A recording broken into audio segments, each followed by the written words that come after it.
नमस्कार दोस्तों, आप सभी का स्वागत है आपके अपने YouTube चैनल वैकेंसी गुरु में।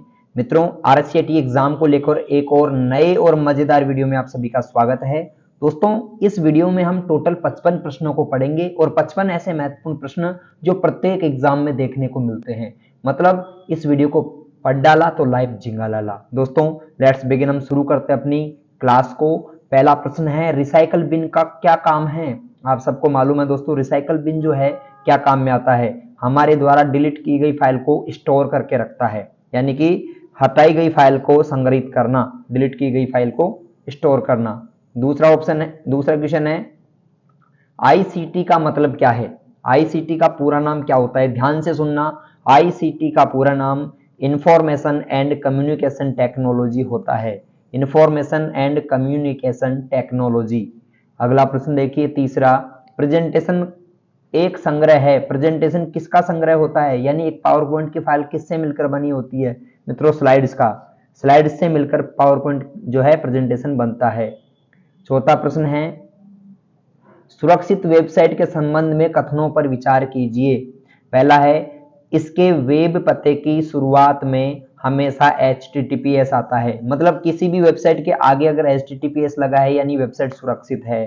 दूसरा, इसमें ब्राउजर विंडो फ्रेम में हमेशा पैडलॉक चिन्ह होता है। बिल्कुल, जब आप HTTPS देखते हो तो उससे पहले एक लॉक का चिन्ह आता है इस प्रकार का। अगर ये रहेगा तो भी सिक्योर है। तीसरा, इसमें .com होता है। .com से कोई मतलब नहीं है, तो इसमें पहला और दूसरा सही है। तो ऑप्शन 1 और 2 यानी ऑप्शन सी इसका सही आंसर है। पांचवा प्रश्न है, निम्न में से वर्तमान या सक्रिय विंडो को बंद करने के लिए कौन सा शॉर्टकट दबाते हैं? दोस्तों, किसी भी विंडो को बंद करना हो तो ऑल्ट के साथ F4 दबाते हैं। छठा प्रश्न है, एक विशेष दृश्य और श्रव्य प्रभाव है जिसे पावर पॉइंट में टेक्स्ट या सामग्री पर लागू किया जाता है। यानी N is a specially visual and audio effect applied in power point two text और कंटेंट। इसको कहते हैं दोस्तों एनिमेशन। क्या कहते हैं? एनिमेशन कहते हैं। अगला, निम्न में से कौन सा एक ईमेल सेवा प्रदाता नहीं है? यानी कौन सा एक ऐसा है जो ईमेल की सेवा नहीं देता है? मित्रों, हॉटमेल ईमेल सेवा प्रदाता होता है, आउटलुक होता है, जीमेल होता है। बीइंग जो है एक सर्च इंजन है। बीइंग क्या है? Search engine. ये आपको ईमेल की सुविधा नहीं देता है। आठवां, आप अपने कार्यालय से बाहर जाते समय, यानी आप अपने ऑफिस से बाहर जा रहे हैं तो आप कंप्यूटर को लॉग ऑफ क्यों करते हो? मित्रों, हम कंप्यूटर को लॉग ऑफ इसलिए करते हैं अगर हम कहीं बाहर जा रहे हो तो, क्योंकि हमारे जो फाइलें हैं उनका या हमारी फाइलें पासवर्ड आदि चुरा सकता है कोई, या फिर परफॉर्मेंस बढ़ाने के लिए लॉग ऑफ करना है, या फिर बाहर जाने से पहले लॉग ऑफ करना अनिवार्य है, या वर्तमान दस्तावेजों को सेव करने के लिए। इसका सही जवाब है दोस्तों, क्योंकि कोई हमारी फाइल या पासवर्ड चुरा सकता है। अगला प्रश्न 9वां, एक उपकरण जो न केवल सर्ज सुरक्षा प्रदान करता है बल्कि पावर आउटेज के दौरान कंप्यूटर को बैटरी बैकअप की सुविधा भी देता है। दोस्तों, यूपीएस। आपके कंप्यूटर में यूपीएस अगर होगा तो आपका कंप्यूटर लाइट जाने के बाद भी कुछ समय तक चलता रहेगा। ठीक है। और यूपीएस का पूरा नाम होता है अनइंटरप्रेटेड पावर सप्लाई। ठीक है। 10वां प्रश्न है, खालिस्तान राजस्थान सरकार द्वारा शुरू की गई ई कॉमर्स वेबसाइट का उदाहरण है। मित्रों, राजस्थान सरकार द्वारा शुरू की गई ई कॉमर्स वेबसाइट का उदाहरण है ई बाजार, इलेक्ट्रॉनिक बाजार। और एक और बात मैं आपको बता दूं, ये जो वीडियो आप देख रहे हो ना, इतना महत्वपूर्ण वीडियो है, इसको 2 बार देखना कम से कम तुम, ताकि सारे प्रश्न याद हो जाए। एग्जाम में हूबहू प्रश्न देखने को मिलेंगे इसमें से बहुत सारे। 11वां है, शिफ्ट डिलीट कथन का प्रश्न है, सही और गलत बताना है। शिफ्ट प्लस डिलीट कीबोर्ड कुंजियों का उपयोग फाइल या फोल्डर को स्थायी रूप से हटाने के लिए किया जाता है और रिसाइकल बिन में ये नहीं जाती हैं। बिल्कुल सही है। अगर आप किसी फाइल या फोल्डर को परमानेंट डिलीट करना चाहते हो तो आप शिफ्ट के साथ डिलीट दबाएंगे, हमेशा के लिए डिलीट हो जाएंगी। ठीक है। और यदि आप केवल डिलीट ही करते हैं तो वो परमानेंट डिलीट नहीं होती है, रिसाइकल बिन में चली जाती है। दूसरा है, विंडोज 10 में प्रत्येक उपयोगकर्ता के लिए अलग अलग उपयोगकर्ता खाते अद्वितीय सेटिंग और वरीयता की अनुमति देते हैं। बिल्कुल सही है। अलग अलग खाते, अलग अलग ये सारी चीजें हो सकती हैं, यानी कथन 1 और 2 दोनों ही सही है। 12वां प्रश्न देखिए, निम्न में से कौन सा कथन सही है, इनमें से कौन कौन से कथन है जो सही है। प्राथमिक भंडारण इकाइयों में द्वितीयक भंडारण इकाइयों की तुलना में तेज पहुंच समय और कम भंडारण क्षमता होती है, बिल्कुल सही है। दूसरा, प्राथमिक भंडारण इकाइयों की क्रमिक पहुंच होती है। प्राथमिक भंडारण इकाइयों की क्रमिक पहुंच नहीं होती है, सिक्वेंशियल नहीं होती है, यह रैंडम एक्सेस होती है, ठीक है। दूसरा, द्वितीयक भंडारण इकाइयां नॉन वोलेटाइल होती है, बिल्कुल सही है। तो पहला और तीसरा इसमें सही रहेगा, यानी ऑप्शन आपका बी, पहला और तीसरा, फर्स्ट एंड थर्ड ओनली, ये इसका सही जवाब है। 13वां प्रश्न देखिए, ध्यान से सुनना प्रश्न को। निम्न में से कौन सा ऑनलाइन बैंकिंग का लाभ नहीं है। ऑनलाइन बैंकिंग का लाभ कौन सा नहीं है। आप इसे किसी भी समय यानी 24/7 प्रयोग में ले सकते हैं, बिल्कुल सही है, ये तो लाभ है भाई। दूसरा, इसमें दूसरों की तुलना में कम समय लगता है, ये भी सही है। यह पैसे को तुरंत जो है प्राप्तकर्ता के खाते में ट्रांसफर कर देता है, ये भी सही है। आप सिस्टम को डिमोड्यूलेट और मॉड्यूलेट कर सकते हैं, ये गलत है मित्रों। तो इसका सही जवाब ऑप्शन डी रहेगा। 14वां प्रश्न है, MS एक्सेल 2010 में रिबन को छोटा करने के लिए निम्न में से किस विधि का प्रयोग करते हैं। दोस्तों, रिबन को अगर छोटा या बड़ा करना है ना, तो रिबन पर आप कहीं भी राइट क्लिक करो और फिर केवल मिनिमाइज द रिबन पर क्लिक कर दो, या फिर कंट्रोल के साथ F1 दबा दो, दोनों एक ही बात है। अगर आप या तो राइट क्लिक करके क्या कर दोगे, मिनिमाइज द रिबन, या फिर कंट्रोल F1 जो इसकी शॉर्टकट होती है, या फिर किसी भी रिबन पर डबल क्लिक कर दो, ऐसा भी आप कर सकते हो। तो उपरोक्त सभी इसका सही आंसर होगा। 15वां, पावर पॉइंट 2010 में किस रिबन टैब का उपयोग स्लाइड की पृष्ठभूमि का स्वरूप बदलने के लिए किया जाता है। मित्रों, स्लाइड की पृष्ठभूमि का स्वरूप बदलने के लिए हम डिजाइन टैब का इस्तेमाल करते हैं, ठीक है ना। स्लाइड की डिजाइन बदलना हो तो डिजाइन टैब। अगला है, पावर पॉइंट 2010 में स्लाइड शो टैब का उद्देश्य क्या है। स्लाइड शो टैब का उद्देश्य होता है, एक जो स्लाइड होती है, ठीक है, उसके लिए मतलब जो स्लाइड्स होती हैं उसका प्रेजेंटेशन दर्शकों को सेट करने के लिए, यानी प्रेजेंटेशन को दर्शकों के लिए सेट करने के लिए, मतलब हम प्रेजेंटेशन दर्शकों को कैसा दिखाना चाहते हैं। अगला 17वां प्रश्न है, निम्न में से कौन सा ऑनलाइन बैंकिंग का लाभ नहीं है। दोस्तों, ऑनलाइन बैंकिंग का लाभ 24/7 उपयोग कर सकते हैं, दूसरों की तुलना में कम समय लगता है, धन फटाफट से ट्रांसफर हो जाता है। अभी ये प्रश्न आया था, वही सेम प्रश्न आ गया है। 18वां देखिए, दी गई तालिका में सही मिलान करो। दोस्तों, B2C जो रहता है वो कौन सी वेबसाइट है। B2C है आपकी Amazon.com। B2C मतलब बिजनेस टू कंज्यूमर, आप यहां से ऑनलाइन शॉपिंग खुद के लिए कर सकते हैं।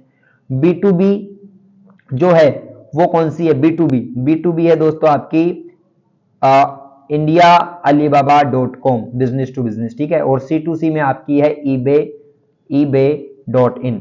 तो पहले में R, दूसरे में Q और तीसरे में P, RQP, ऐसा आपको ऑप्शन डी दिख रहा है, ये बिल्कुल सही आपका आंसर है। 19वां, निम्न में से बैंकिंग उद्योग द्वारा बड़ी मात्रा में चेक को संभालने के लिए किसका उपयोग करते हैं। मित्रों, बैंकिंग उद्योग द्वारा बड़ी मात्रा में चेक को संभालने के लिए MICR का प्रयोग किया जाता है, magnetic ink character recognition. Magnetic ink character reader भी कह सकते हैं या रिकॉग्निशन भी कह सकते हैं। 20वां प्रश्न है, टॉगल कुंजियों के संबंध में सबसे उपयुक्त विकल्प बताइए। दोस्तों, कौन कौन सी टॉगल कीज है, caps lock, num lock, scroll lock, सारी टॉगल कीज है। ऐसे बटन जिन्हें बंद और चालू कर सकते हैं टॉगल कीज कहलाती हैं। 21वां प्रश्न है, निम्न में से कौन खालिस्तान, ये मतलब जो निम्न में से कौन URL में प्रोटोकॉल का प्रतिनिधित्व करता है। इनमें से प्रोटोकॉल कौन सा है दोस्तों, इस सारे में से तो मैं बताना चाहूंगा प्रोटोकॉल है HTTP, hyper text transfer protocol. तो इसका सही जवाब होगा option D, hyper text transfer protocol. अगला है, निम्नलिखित MS वर्ड विकल्प को उसके विवरण के साथ सुमेलित कीजिए। यानी इंडेंट क्या काम में आता है, दूसरा वाटरमार्क क्या काम में आता है, तीसरा स्पेसिंग क्या काम में आता है। अब इसमें से तीन में से आपको दो भी आ जाते हैं तो फायदा रहता है। देखो कैसे, वाटरमार्क क्या काम में आता है, आप सबको मालूम है, पृष्ठ के पीछे सामग्री छुपाने के लिए, बिल्कुल सही है। और स्पेसिंग क्या काम में आता है, स्पेसिंग काम में आता है आपके चयनित पैराग्राफ के नीचे रिक्त स्थान छोड़ने में, और इंडेंट पैराग्राफ को दाएं बाएं खिसकाने में काम में आता है। तो पहले में Q, दूसरे में आपका R और तीसरे में आपका P। तो क्यूआरपी आप देख रहे हो यहां पर ऑप्शन डी में, बिल्कुल सही जवाब है ऑप्शन डी। 23वां है, खालिस्तान का उपयोग मूल रूप से बस टिकट बुक करने के लिए किया जाता है। मित्रों, बस टिकट बुक करने के लिए राजस्थान में RSRTC, Rajasthan state road transport corporation, Rajasthan state road transport corporation RSRTC बस का टिकट में काम में आता है। अगला, CD रोम और DVD RW में क्या अंतर है? दोस्तों, CD रोम यानी compact disc read only memory, जिसमें केवल पढ़ा जा सकता है, दोबारा नहीं लिख सकते हैं, और CD RW जो होता है उसमें दोबारा लिखा भी जा सकता है। ठीक है ना, तो यहां पर है वे एक ऐसे, बस दो अलग अलग शब्द हैं, गलत, दिए गए विकल्पों के अलावा अन्य नहीं। CD रोम में CD RW की तुलना में अधिक जानकारी होती है, नहीं। CD RW में लिखा जा सकता है और CD रोम को केवल पढ़ा जा सकता है, बिल्कुल सही है। RW में दोबारा लिख सकते हैं और CD रोम को केवल पढ़ सकते हैं। 25वां प्रश्न है, निम्न में से किसकी भंडारण क्षमता सबसे कम है? दोस्तों, सबसे कम भंडारण क्षमता होती है फ्लॉपी की, फ्लॉपी डिस्क। ठीक है। अगला है, Amazon.com प्रदान करता है, Amazon.com प्रदान करता है दोस्तों आपको B2C, बिजनेस टू कंज्यूमर, समझ गए, B2C। तो यहां पर ऑप्शन आपका है व्यवसाय से ग्राहक वातावरण, ऑप्शन बी। ठीक है। अगला 27वां, MS एक्सेल 2010 में चार्ट में खालिस्तान डेटा बिंदुओं का वास्तविक मूल्य। दोस्तों, चार्ट में डेटा बिंदुओं का वास्तविक मूल्य डेटा लेबल कहलाता है। क्या कहलाता है? Data label. ये चार्ट है, ये इसका बिंदु का वास्तविक मूल्य होता है ना, ये वाला पॉइंट, इसको हम कहते हैं डेटा लेबल।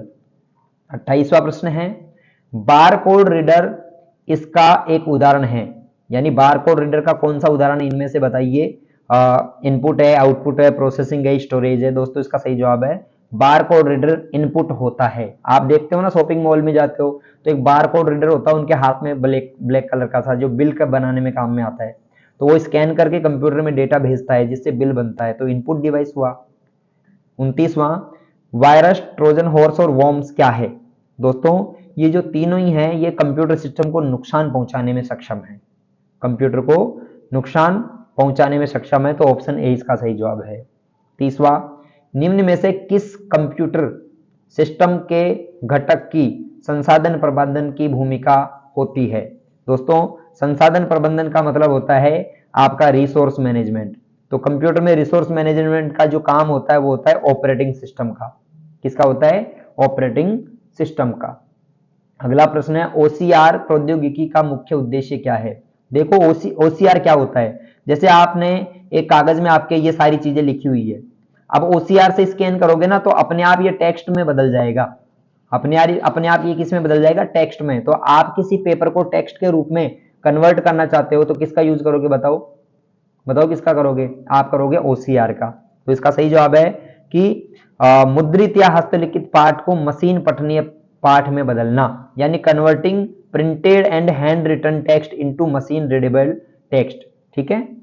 अगला प्रश्न है 32वां, निम्न में से कौन सी एक सामान्य फिशिंग तकनीक है जिसका उपयोग विश्वसनीय एंटिटी को अनुकरण करने के लिए किया जाता है? इसका सही जवाब है दोस्तों स्पूफिंग। स्पूफिंग एक फिशिंग टेक्निक है जो विश्वसनीय एंटिटी को उपकरण जो है अनुकरण करने के लिए काम में लेते हैं। माइक्रोसॉफ्ट आउटलुक में नया कैलेंडर अपॉइंटमेंट बनाने के लिए शॉर्टकट होती है कंट्रोल शिफ्ट ए। अपॉइंटमेंट की शॉर्टकट होती है कंट्रोल शिफ्ट ए। अगला, कौन सा मोबाइल डिजिटल वॉलेट नहीं है? मोबाइल का डिजिटल वॉलेट कौन सा नहीं है? फ्री चार्ज होता है, मोबीक्विक होता है, एयरटेल मनी होता है, तो इसका सही जवाब होगा इनमें से कोई भी नहीं। 35वां, फोटो सेंसिटिव ड्रम की सतह पर लेजर बीम को विक्षेपित करके किस प्रिंटर का मुद्रण किया जाता है? दोस्तों, एक प्रिंटर होता है जो लेजर बीम का इस्तेमाल करता है, उसका नाम है लेजर प्रिंटर। क्या नाम है मित्रों? Laser printer. और ये ड्रम का इस्तेमाल करता है, ये ध्यान रखना, लेजर प्रिंटर में ड्रम का उपयोग करते हैं। 36वां, खालिस्तान नियमों का एक समूह है जो डेटा संचार को नियंत्रित करता है। दोस्तों, डेटा संचार को नियंत्रित प्रोटोकॉल द्वारा किया जाता है। ठीक ना, प्रोटोकॉल डेटा संचार को नियंत्रित करता है। अगला, मानव और मशीन में अंतर करने के लिए इंटरनेट पर प्रयुक्त चुनौती प्रतिक्रिया प्रमाणीकरण को कैप्चा कहते हैं। कैप्चा आता है ना, वो मानव और मशीन में अंतर निकालने का काम करता है। 38वां, निम्न में से कौन सी एक प्रकार की श्रेणी है जहां ईमेल या ईमेल द्वारा अनचाहे संदेश भेजे जाते हैं? दोस्तों, ईमेल द्वारा अनचाहे संदेश को स्पैम मेल में रखा जाता है। 39वां, एक प्रकाश संवेदनशील उपकरण जो मुद्रित पाठ या चित्र या फोटो को डिजिटल बनाता है। दोस्तों, किसी भी पेज को, इमेज को या प्रिंट आउट को, यानी जो हार्ड कॉपी है उसको डिजिटल बनाता है, उसको स्कैनर कहते हैं। क्या कहते हैं? स्कैनर। अगला, कौन सी फाइल, मतलब फाइल एक्सप्लोरर या फाइल मैनेजर खोलने की शॉर्टकट क्या होती है? मित्रों, अपने कंप्यूटर में फाइल एक्सप्लोरर या फिर विंडो एक्सप्लोरर जिसे कहते हैं या फिर फाइल मैनेजर कहते हैं, वो कंट्रोल ई की सहायता से खोला जाता है। अगला है, 1 किलोबाइट खालिस्तान के बराबर होता है। 1 किलोबाइट में 1024 बाइट होते हैं। एक किलोबाइट में 1024 बाइट्स होते हैं। तो इसका सही जवाब क्या होगा? 1024 बाइट, सी। सूचना प्रणाली के कितने भाग होते हैं? दोस्तों, इंफॉर्मेशन टेक्नोलॉजी नहीं है ये, सूचना प्रौद्योगिकी नहीं है, ध्यान रखना, सूचना प्रणाली है। तो सूचना इंफॉर्मेशन सिस्टम, इसके जो 5 भाग होते हैं, ध्यान रखना, कितने भाग होते हैं? 5। कौन कौन से? हार्डवेयर, सॉफ्टवेयर, प्रोसेसिंग, डेटा और यूजर। ठीक है ना? Hardware, software, processing, data, user, 5 भाग होते हैं सूचना प्रणाली के। 43वां प्रश्न है, फ्लैश मेमोरी, रोम, प्रोम, ईपी रोम, ये किसके उदाहरण हैं? दोस्तों, ये सभी नॉन वोलेटाइल मेमोरी के उदाहरण हैं। नॉन वोलेटाइल यानी जिसमें एक बार डेटा लिख दो उसको मिटा नहीं सकते, यानी मिटा तो सकते हैं पर वो अपने आप नहीं मिटता है, नॉन वोलेटाइल होता है। 44वां, कंप्यूटर सिस्टम की संरचना में लेयर होती हैं। कंप्यूटर सिस्टम में कौन कौन सी लेयर होती हैं? एप्लीकेशन सॉफ्टवेयर नहीं, होती है बिल्कुल। एप्लीकेशन सॉफ्टवेयर होता है, हार्डवेयर होता है, सिस्टम सॉफ्टवेयर होता है, सभी, उपरोक्त सभी इसका सही जवाब होगा। कंप्यूटर सिस्टम की संरचना में सारी लेयर होती हैं। ठीक है। 45वां, ऑपरेटिंग सिस्टम के प्रमुख काम क्या है? दोस्तों, ऑपरेटिंग सिस्टम का कार्य होता है रिसोर्स मैनेजमेंट, एप्लीकेशन और यूजर के बीच में इंटरफेस, प्रोग्राम क्रियान्वयन और उपरोक्त सभी। ये 4 ऑप्शन इसके सही जवाब हैं। और अब तक भी आपकी तैयारी अगर मजबूत नहीं है ना, ध्यान से सुन लेना, किसी को डर लग रहा है, इस वीडियो को 2 बार देख लेना। और इसके अलावा वैकेंसी गुरु वेबसाइट गूगल सर्च करके जाना और सभी प्रकार के इंपॉर्टेंट क्वेश्चंस को पढ़ना और ऑनलाइन टेस्ट जरूर देना। ठीक है, बार बार बताया जा रहा है हर वीडियो में, क्योंकि आप पास केवल इसी तरीके से अच्छे नंबर से हो सकते हैं। 46वां प्रश्न है, ऑपरेटिंग सिस्टम एक खालिस्तान है। दोस्तों, ऑपरेटिंग सिस्टम सिस्टम सॉफ्टवेयर होता है। क्या होता है? सिस्टम सॉफ्टवेयर होता है। आमतौर पर आईएसपी द्वारा प्रदान की जाने वाली इंटरनेट सेवाएं हैं। यानी आईएसपी हमें कौन कौन सी इंटरनेट की सेवाएं देता है? दोस्तों, इंटरनेट एक्सेस देता है हमें और वेब होस्टिंग देता है, डोमेन नाम का पंजीकरण करता है हमारा और इंटरनेट टारगेट करता है, यूजनेट सेवा देता है और कलेक्शन सेवा देता है। उपरोक्त सभी सारी सेवाएं एक आईएसपी इंटरनेट सर्विस प्रोवाइडर द्वारा दी जाती हैं। 48वां, उन सभी वेबसाइटों और पेजों को दिखाता है जिन्हें हमने पहले देखा है। यानी कौन है जहां पर हमने इंटरनेट में क्या क्या चलाया वहां देख सकते हैं, वो है हिस्ट्री। हिस्ट्री में हम देख सकते हैं हमने क्या क्या चलाया है। 49 नंबर, किसी फाइल को इंटरनेट से कंप्यूटर में सेव करना क्या कहलाता है? दोस्तों, किसी फाइल को इंटरनेट से कंप्यूटर में सेव करना डाउनलोडिंग कहलाता है। दोस्तों, क्या कहलाता है? डाउनलोडिंग। 50वां प्रश्न है, सर्च परिणाम आमतौर पर परिणामों की एक पंक्ति में प्रस्तुत किए जाते हैं, जिन्हें अक्सर क्या कहा जाता है? दोस्तों, सर्च परिणाम जो आमतौर पर परिणामों की एक पंक्ति में प्रस्तुत किए जाते हैं, उन्हें क्या कहते हैं? Search engine result page, SERP। आप गूगल में कुछ भी सर्च करते हो ना, तो एक लिस्ट बन जाती है आपके सामने, पंक्तियां आ जाती है, एक टेबल सी मतलब टेबल तो नहीं है बट एक लाइनें लाइनें आ जाती है ना, एक इंडेक्स टाइप की, तो उसको search engine result page, SERP, search engine result page कहते हैं। 51 नंबर क्वेश्चन है, वित्तीय संस्थान ग्राहकों द्वारा किए गए ट्रांजैक्शन से संबंधित जानकारी भेजती है। यानी कोई भी बैंक वगैरह जो भी ट्रांजैक्शन होते हैं उनकी जानकारी मैसेज से भी भेजती है और ईमेल से भी भेजती है। तो ए और बी दोनों इसका सही जवाब होगा।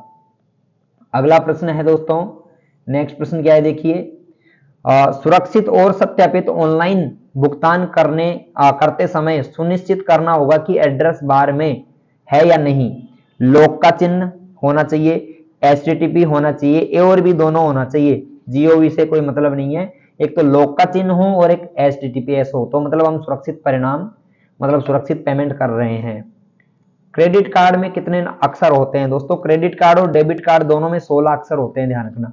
क्रेडिट कार्ड हो या डेबिट कार्ड हो, उनके जो नंबर होते हैं उनमें 16 अक्षर होते हैं, ठीक है ना। 54 नंबर, SNS का पूरा नाम क्या है? Social networking service. Social networking service SNS का पूरा नाम है। 55 नंबर प्रश्न, अंतिम प्रश्न है। आप सभी के कितने प्रश्न हैं कमेंट करके बताना 55 में से सही। और साथ ही साथ अगर तैयारी कमजोर है तो वैकेंसी गुरु वेबसाइट गूगल में सर्च करके जाना, वैकेंसी गुरु इंपॉर्टेंट क्वेश्चंस और ऑनलाइन टेस्ट फ्री में देना। 55 क्वेश्चन है, ई कॉमर्स का वह आयाम जो राष्ट्रीय सीमाओं पर वाणिज्यिक सक्षम बनाता है उसे कहा जाता है। मित्रों, इसको कहते हैं विश्वव्यापी पहुंच। विश्वव्यापी पहुंच यानी ई कॉमर्स की सहायता से आप यहां बैठे बैठे विदेशों में भी माल बेच सकते हो, जबकि पहले माल बेचने के लिए आपको विदेश जाना पड़ता था। तो ये विश्वव्यापी पहुंच आपको देता है। ऐसे करके 55 क्वेश्चन अपने सही हुए, पूरे हुए। इनमें से कितने प्रश्न आपने सही किए फटाफट से कमेंट करके बता दीजिए। नमस्कार, राम राम, जय श्री राम, सभी को बहुत बहुत धन्यवाद।